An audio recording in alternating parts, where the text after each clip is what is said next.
mejor escalador de la historia del Tour de Francia.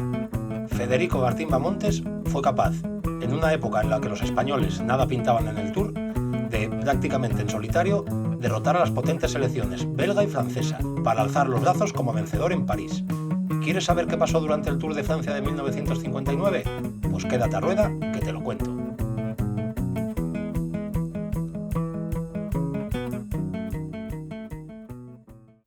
Nuestra historia comienza en octubre de 1958, cuando se fraguaba la historia de lo que sería el gran triunfo de Bahamontes en el Tour de Francia.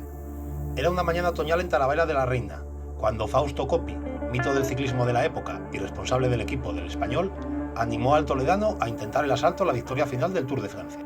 Si te olvidas de la montaña y haces la general, ganarás el Tour, le dijo el ex campeón italiano. La incredulidad del toledano era máxima. El ciclismo por aquellos tiempos era un deporte muy distinto al de la actualidad, en prácticamente todo, y Bahamontes era un ciclista muy distinto a los demás, prácticamente en todo. Eran tiempos duros en la España de la posguerra.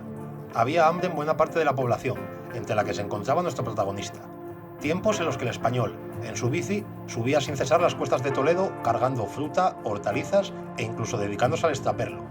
Fue durante esa época cuando forjó su carácter de escalador incansable. Federico Martín Bahamontes se convirtió en ciclista por casualidad. Fue con 19 años cuando empezó su aventura en este deporte y en 1953, a los 25, cuando dio el salto al profesionalismo. A partir de ese momento, el Águila de Toledo comenzó a hacer su nombre dentro del pelotón. Su relación con el Tour de Francia empezó en 1954. En su primera participación, Bahamontes ya dejó presente su idilio con la carrera francesa, alzándose con el primero de sus 6 maillots de líder de la montaña. Esa edición nos dejaría una de las mayores leyendas del toledano. Durante la ascensión al Col de la Romeyer, Bahamontes, que durante la subida aventajó a sus rivales en varios minutos, pero que se rompió uno de los radios de su rueda trasera, se detuvo al llegar a la cima, pidió un helado y lo degustó tranquilamente mientras esperaba por el coche de asistencia. La leyenda dijo que fue una provocación a sus rivales, y él dejó que circulara, pero en realidad temía una caída en el descenso con esa rueda averiada. Así era Federico Martín Bahamontes, genio y figura. Incluso muchos años después, supimos que se llamaba Alejandro y no Federico. Un escalador impresionante, pero tremendamente irregular. Toda la ventaja que adquiría en los ascensos podía perderla en cualquier descenso, incluso en el llano, y solía perder mucho tiempo en las etapas llanas para guardar fuerzas para la montaña. Tenía fama de corredor díscolo e irregular, pero en la montaña era claramente el mejor. El propio Tour de Francia lo considera el mejor escalador de todos los tiempos. Sin embargo, en aquella época, el Águila de Toledo no era considerado como un corredor capaz de ganar el Tour. Las crónicas francesas de la época representaban a un Bahamontes como surgido de un cuadro del Greco, con su cuerpo raquítico, sus piernas nudosas, su mirada negra exorbitada por el sufrimiento, y explicaban que era demasiado lunático, bohemio y caprichoso para pensar en apoderarse del maillot amarillo en París. En 1959 el Tour se corría por equipos nacionales, no por marcas comerciales. Esto obligaba a ciclistas del mismo país, rivales todo el año, a colaborar en un fin común. En el bloque francés coincidieron Jacques Anquetil, Roger Rivière, Louison Bouvet, Raphaël Geminiani, René Privat o André Darrigade. Eran imbatibles, pero solo si se ponían de acuerdo. Por el contrario, en España eran años de bloqueo y racionamiento, también para el ciclismo y para todo el deporte español en general. Los españoles iban al Tour con material de tercera, y se explica que se dedicaran fundamentalmente a conseguir recambios de categoría, desechados por las opulentas escuadras francesas o belgas, que luego revendían a buen precio en España. En una España necesitada de alegría y de héroes, Bahamontes llegó en el momento perfecto para convertirse en un símbolo nacional, a la altura de Manolo Santana o el Real Madrid.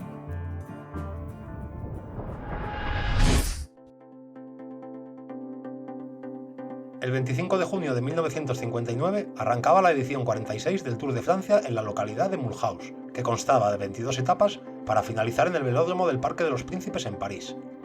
4.355 kilómetros donde los ciclistas tendrían que afrontar 3 contrarrelojes y el paso por los Pirineos.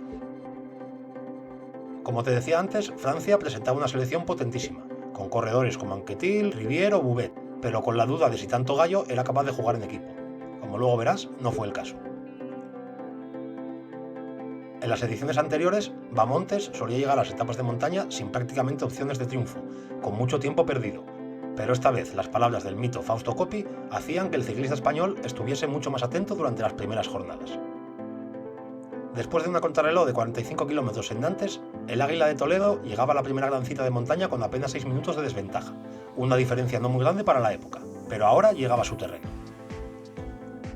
235 kilómetros entre Bayona y Balleres de Vigor, donde tendrían que atravesar varios puertos de montaña, entre ellos el terrible Tourmalet. No fue el día del Español, que quedó descolgado en el Gran Coloso, y camino de Val d'Isère perdía 4 minutos y prácticamente todas sus posibilidades de triunfo. Pero la selección francesa, en una incomprensible lucha de egos, no tiró y dejó con vida al Español, algo que a la postre pagarían demasiado caro. La siguiente etapa a Saint-Gaudens, atravesando Aspen y Pays de Sur, transcurrió sin demasiadas novedades. El grupo de favoritos llegó junto y la etapa fue ganada por André Darrigade. Bahamontes se colocaba octavo, a 13:20 de la cabeza, 4 segundos mejor que Charles Gaulle y 1 minuto por detrás de Rivière, con todas sus opciones de victoria intactas. Las grandes etapas aún estaban por venir y la tensión de la selección francesa estaba a punto de explotar.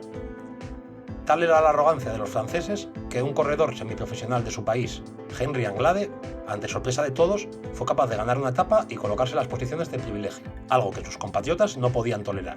Fueron a por él, aunque les acabaría saliendo el tiro por la culata. Llegábamos así al gran día, la gran escalada al volcán del Puy de Dôme, la cima legendaria donde se han escrito parte de las historias y batallas más bonitas y legendarias de la Gran Boucle. Y por supuesto, ese año 1959 no iba a ser menos.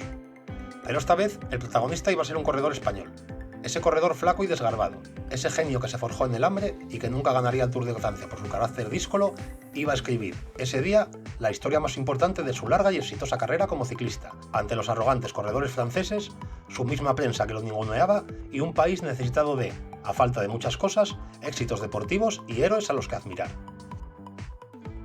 Fueron 12 kilómetros y medio de auténtica exhibición.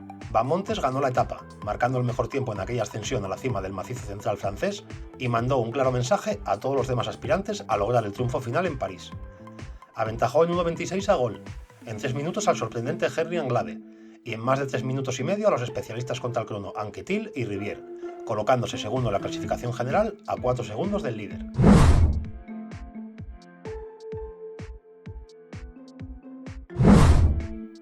Y 3 días después de la exhibición del Puy de Dôme vendría la gran explosión.